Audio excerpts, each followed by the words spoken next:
Welcome back to Umucho Discussions, where we discuss about pretty much everything. We just like to stay on the top of what's going on in the world, and share our thoughts with you guys. So last time we were talking about a question mark that so many people here in America or anywhere in the world experience. Black enough? You probably have felt that way, or you've been told that and you didn't know how to respond. Well, you are not alone. So Alex shares his story growing up here in America and how we made him feel. And I just would like to thank you for being open to share your journey to our audience, and coming back to do part two. Yes. So today, was it yesterday that Kamala Harris was nominated, hopefully to become the vice president of the United States of America, a Black woman, and it felt really right to do this part 2 episode, especially because there was a backlash. She's a smart, incredibly smart woman, and I guess people just, they always find that thing. They find something specifically, and it really, if she's Black enough. They did the same thing with and Barack. And people are saying it out loud. With Obama, did the same thing. Yeah, and people are saying it out loud. I know that hurt people, but but how much are you hurt to to question people's identity? Like, if you know who you are, just stay true to yourself. Don't question other people. Let them be. So thank you, Alex. My question today is, you experienced a lot of this. Like, when you see that happening to somebody else, subtle racism. Yeah. What comes in your mind? Unfortunately, it's not surprising to me. It's nothing that is new or that I haven't already experienced in some capacity. It's a shame because, like we talked about in part 1, people love to categorize and people love to make sense of things in their own way, which is a lot of times very limiting. And I don't think inherently it's negative from the jump, but I think very quickly the need to categorize and to make people fit in whatever bubble or whatever picture they have in your mind of what you should be, that is the damaging part that comes from that. So, and I'm sure Kamala, she's nothing that she hadn't experienced herself as well. Probably, yeah. Of course. I think, and those are the things you don't have control over. No. But except to just be smart and just keep going, and keep fighting. And I like that what she says, I am for the people. I agree. But that's all you can do. Like, she's not doing what she's doing, or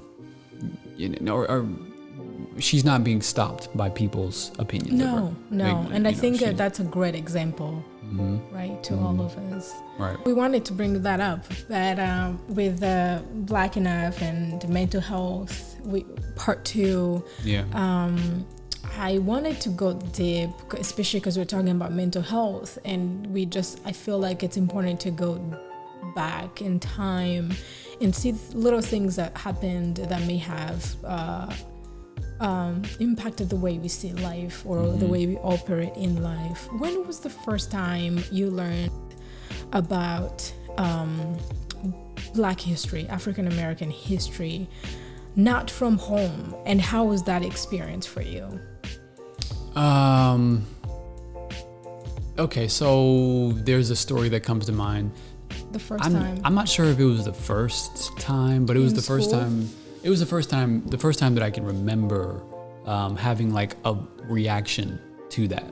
And so I was in the 5th grade. I was maybe 10 or 11 years old.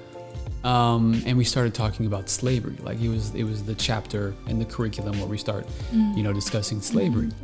And looking back, I mean, the teachers, and I had a white teacher, go over that subject.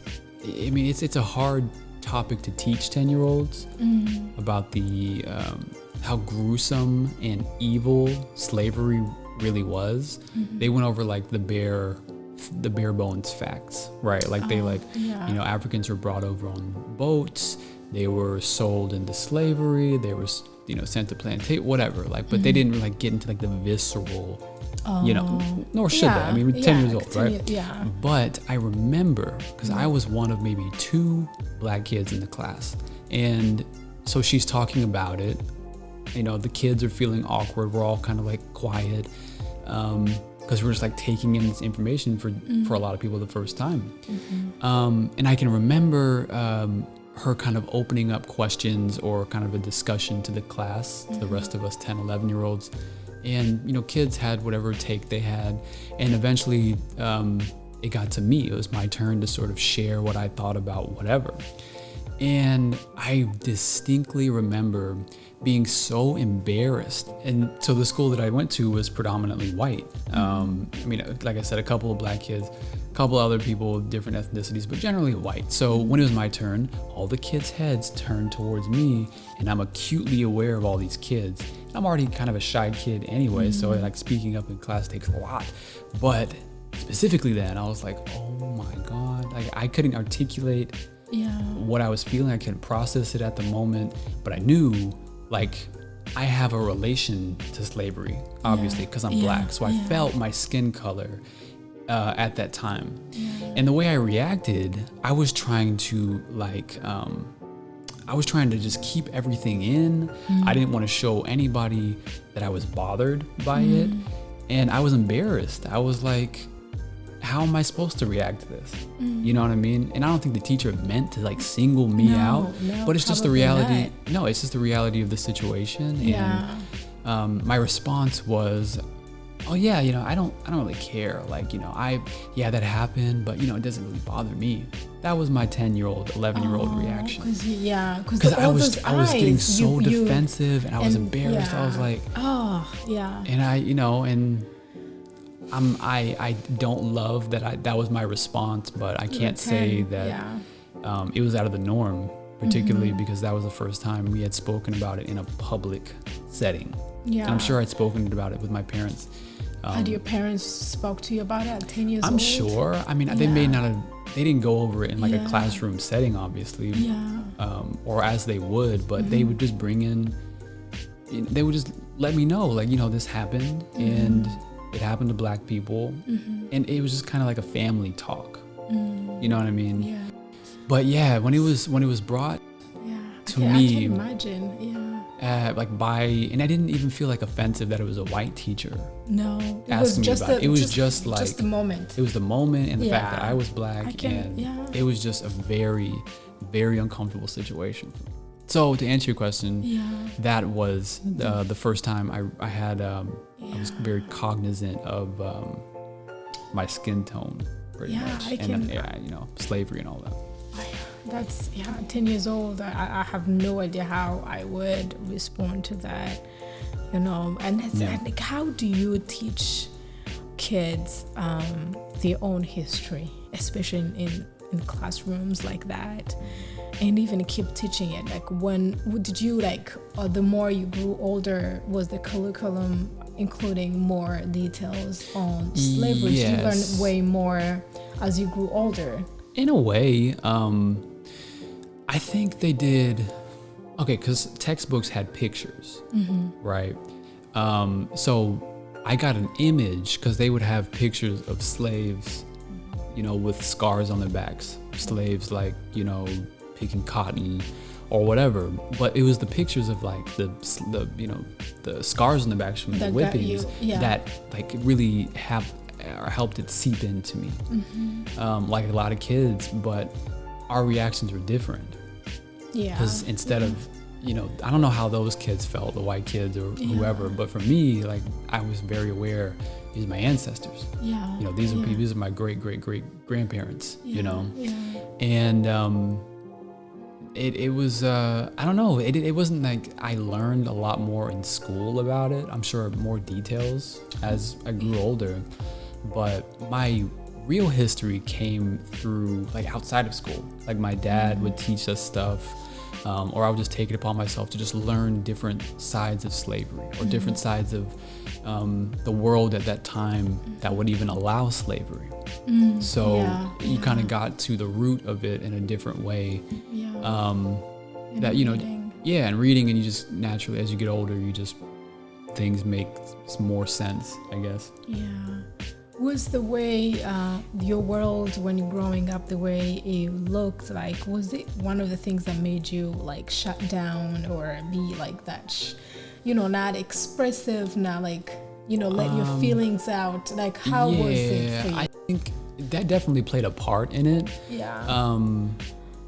And like we also spoke about in part 1, it was just a lot of very like black and white. I guess pun intended, like structures of how people should behave. So it was the being very aware of my skin color and how people, people projected their own ideas and of who I am, who I'm supposed to be. Yeah. So a combination of all of that. How does it affect you mentally? I guess people react to it in different ways, but for me, for a long time throughout my adolescence, I shut down.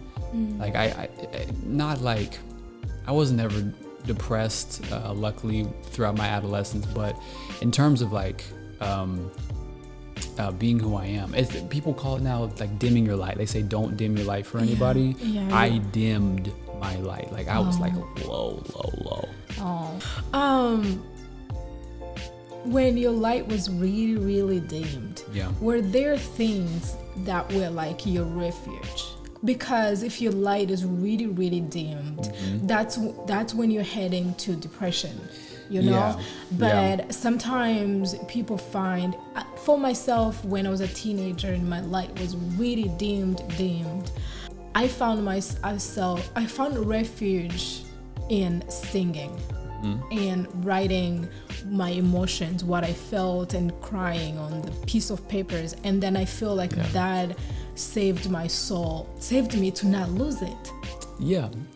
What was something for you? My refuge, or sort your of refuge? Yeah. I mean, I had a lot of outlets. What was your my outlet? family? I like that. Yeah, my family was always really good at cultivating a sense of, I don't know, belonging. I never felt like an outlier or an outsider in every aspect of my life. Unfortunately, beautiful. It was only generally among my peers in school. But family was usually a pretty safe space. And I had a lot of good friends. My best friend to this day, Justin Simeon, shout out there.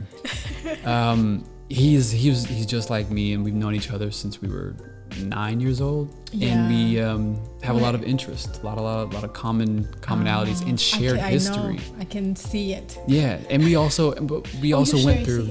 We went through a lot of the same issues. In terms of identity and just sort of figuring out who we are through our adolescence. We went through that at the same time. Together. So you had somebody to like say out loud to, because that also helps. Yeah. It was he's really been helpful. Very instrumental in I guess, we all need that person, Yes, I agree. We definitely do. So I was lucky enough to have people on my bench rooting for me. Help me get through whatever sort of issues. I love that, because if you're anywhere now and you're going through something, remember you have a friend who cares for you. So call them and talk to them. It really helps. And it's almost like a free therapy, because therapy, you get to say how you feel and all the things you're feeling. And I feel like when you have a friend there or somebody who's willing to listen, you are able to express your feelings and say things out loud. True. And even hear yourself. True. I feel like. And alternatively, reach out to those people. Because you never know what someone's fighting. We always have stuff going on.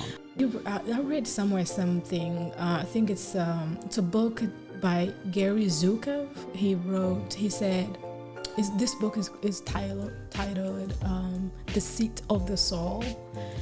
And he said something about, be gentle. Everyone is fighting a battle. Yeah, it's true. It's true. Yeah. So be gentle. Everyone is fighting a battle, but also be gentle to yourself. Yep. Because you are fighting a battle. This life is, it can be hard. Yeah. Yeah, but especially now. Especially now. Mm-hmm. Yeah.